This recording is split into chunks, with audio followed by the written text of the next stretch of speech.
Welcome to வெற்றி அறிவொளி academy. நம்ம சேனலை நீங்கள் இப்போ தான் ஃபஸ்ட் டைம் பார்க்குறீங்க அப்படின்னா like and share and subscribe பண்ணிவிடுங்க. இன்றைக்கி 8th ஜியாகிரஃபியில் ஒரு இம்பார்ட்டண்ட் டாபிக் பார்ப்போம். வானிலை கூறுகளின் அடிப்படையை கொண்டு அளவுகோடுகள் வெவ்வேறு பெயர்கள் அழைக்கிறாங்க. அதை பற்றி பார்ப்போம்.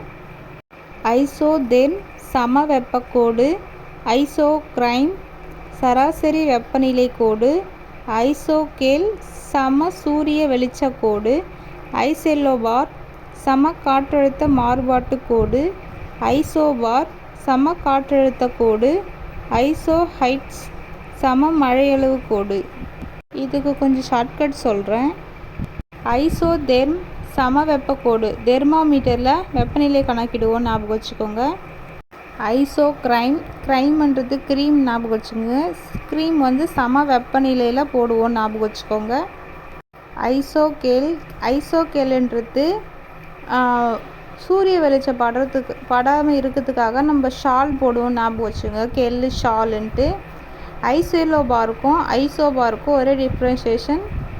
மாறுபாடுன்ற வேர்டு வந்துச்சுன்னா ஐசெல்லோபார், சம காற்றழுத்த கோடு அப்படின்னா ஐசோபார். ஹைட்ஸ் மழை அளவு கோடு. அந்த மழை வந்தோன்னே நம்ம என்ன பண்ணோன்னா ஹை ஜாலி அப்படின்னு சொல்லுவோம். தேங்க்யூ.